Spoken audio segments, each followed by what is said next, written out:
waaqayyoon waa'ee isaatiif. Har'ammoo faarfannaa isaa jiillee jedhaffaa bara baraa koo har'a duwwaa miti kanan faarfadhu bara baraa koo ati jechuudhaan. Waaw, anatti gammachuu guddaan dhaga'ama. Gammachuun lama natti dhaga'ame jechuudha. Tokkoffaa waa'ee faarfannaati, lammaffaa immoo waa'ee maatii faarfannaa Addisuu Wayimaati jechuudha. Maatii nama kanaa jechuudhaan guyyaa tokko suura ijoollee isaa ta'uu suura haadha manaa isaa ta'uu argee hin beeku. Baay'ee tokkoon gammadee nama simboo qabeessa asumaan jechuudha. Baga gammadee faarfataa Addisuu Wayimaa. Waaqayyo baga ayyaana isaa siif baay'isee baga milkootee.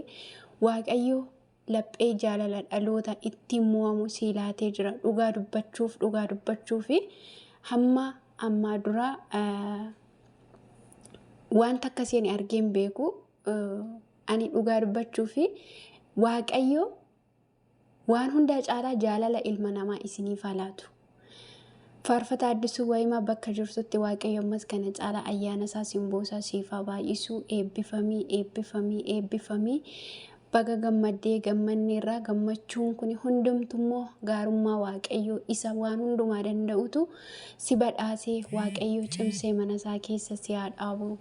Akkasuma mee warri akka koo gammaddanii Waaqayyoon galateeffattan jirtu. Egaa guyyaa har'aa jechuudha eebba albeema isaati jechuudha. Liivii karaa feesbuukii baay'ee jechuudha namoota hedduu hordofaa jira ammallee jechuudha. Liiviin sun waraabamaa jira. Warri amma saayitii kanatti jirtanii warri boruuftan garuu viidiyoo kana dhageessanii baay'ee kan nama gammachiisuuf kan namatti tolu namoota gurguddoo keessummoota beekamoo kan achirratti argamee jiru jechuudha. Liivii sanarraa dhugaa baay'ee nama hawwataa. Waaqayyo gooftaan maccaa isin haa eebbisu. Dhaloota qabeenya keessan aarsaa gootanii nama kanas immoo sapiraayizii gootanii. Egaa sapiraayizii sana garuu gana argina jechuudha. Keessumaa jechuudha gammadaa shawufaa yeroo darbe liivii feesbuukii irratti namoota biyya alaaf biyya keessaa ta'anii jechuudha haala kamiiniyyuu qabeenya isaanii aarsaa godhanii nama kana sapiraayizii gochuuf qophaa'aa jiru jechuudha. Mee sapiraayizii immoo walumaan ilaallaa akka konkolaataan bitamuu fedha kan dhaloonni waliin gurmeessee ka'ee jiru. Har'a garuu akkasuma yuutuubii isaa qaatii sabiskiraayibii godhaa fi anis jechuudha gadi lakkifamne amma hidhamee jira jechuudha. Anis waaqayyo na gargaaree yuutuubii koo karaa danda'ame sheerii nan godhaafi jechuudha. Jabaadhaa dhugaa namoota akkasii gaafa argitanii gammachuutu isinitti dhaga'ama jechuudha.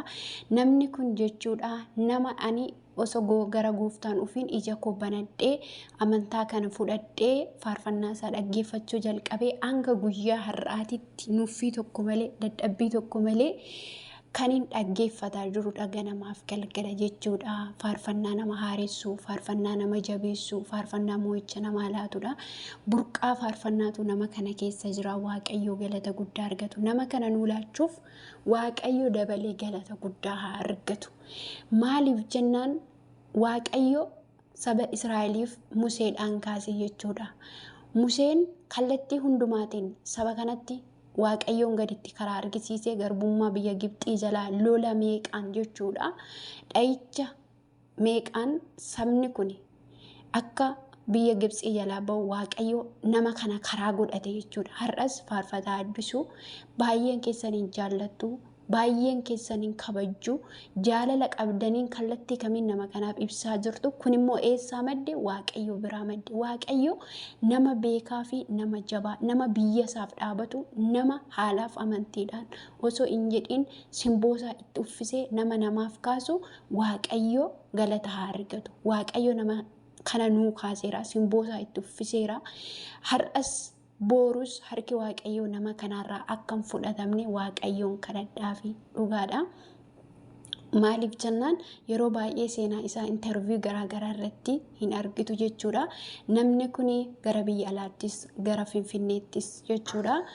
Ol kootu mana sii kenninaa jireenya jiraadhu akkuma nama fataa zanaadhii magaalota keessatti tajaajilii jedhamee yeroo hundumaa waamicha godhamaa fi namni kun garuu didee biyyuma koo keessa iddoon dhaladhe iddoon guddadhe maatii makoo waliin jiraachuu naa wayyaa jedhee jechuudha. Gimbii keessaa kan inni jiraatu, kan inni dhalates, kan inni tajaajilus, kan inni tajaajilamaa jirus jireenyi isaas maatii isaa waliin jechuudha. Eengaddaa Gammadaa Showuu irratti ani maatii yookaan ijoollee 4 godhadheen jira. Dhiironni koo hangafa lama lakkuudha jedhee dhugaa. Ani ijoollee lakkuu yeroo namni godhatu nan gammada. Waaqayyo sanaaf naaf laatu. Yeroo takka eebbi waaqayyo jireenya namaa irratti dinqiidha. Inna garuu suura ijoollee isaa mayoona arginee hin beennu. Yeroo baay'ee faarfattoonni hedduun jechuudha. Gaafa haati manaa isaanii garaatti baattu, gaafa guyyaa deessu, gaafa maalii taatu suura hedduu argaa oolla. Garuu namni kun jechuudha gaarummaa waaqayyoo akkasumaan argisiisa malee akka nama akshiniidhaan hin agarsiisu. Guyyaa tokko viidiyoo isaa akshinii argitanii hin beektanii. Garuu faarfannaan isaa akka addunyaatti dhaloota baay'ee kan fayyisaa oolu, kan itti dhaloonni eebbifamaa ooludha jechuudha. Galanni ulfinni waa'ee nama kanaaf waaqayyoof dabalee haa ta'u.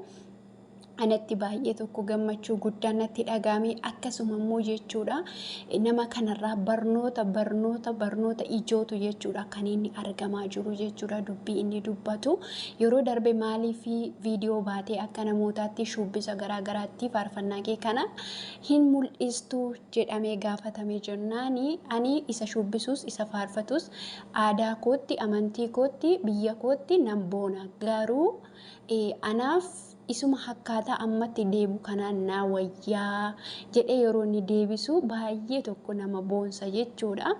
Egaa obboloonni biyya keessa biyya alaa qabeenya keessan aarsaa gootanii nama kana bira dhaabattanii waaqayyo bara keessan jireenya keessan irraa hafaa qabeenya keessanii haa eebbisu. Bakka baaftan waaqayyo isiniif haa baasu, itti isiniif haa guutu, eebbifamaa jechuudha. Akkuma loomii 50 nama tokkotti ba'a jedhanii nama tokkoof garuu salphaadha akkuma jedhamu. Egaa waaqayyo isin haa eebbisu. Hundumti keessanii eebbifamaa. Tokkummaan jaalalli akkasii yeroo jiraatu saba ofiitti, biyya ofiitti gammadi nama godha. Dhugaa dubbachuu fi waaqayyo galata guddaa dabalee haa argatu. Ammas immoo waaqayyo jabeessee mana isaa keessa hamma dhumaattis nama kana dhaabuu akka danda'u waaqayyoon kadhadhaa. Fi maaliif jennaan yeroo ammaa addunyaan kun jalqabni yoo bareedee dhuma nama fokkisiisti. Haa ta'u iyyuu malee waaqayyo ayyaana ittiin mo'atee yeroo tokko jechi namootaa kan nama gufachiisu jira. Isuma akkas tokkummaa jaalalaadhaan namni waliin kadhee wal ijaaree nama kana gammachiisuudhaaf gurmeessaa jiru. Namoonni tokko immoo FB irratti komentiin isaanii, poostiin isaanii gaafa laaltanii jecha faallaadha jechuudha kan isaan jiranii.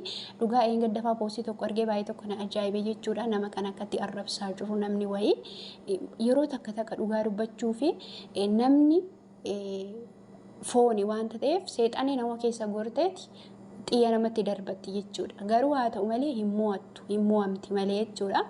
Kanaaf jecha namoota dandamatee bu'aa ba'ii jireenya dandamatee kallattii kamiinittuu hojii isaa hamma dhumaatti hamma waamicha waaqayyo biraa qabuutitti waaqayyo nama kana hamma dhumaatti akka dhaabu kadhadhaafiidha.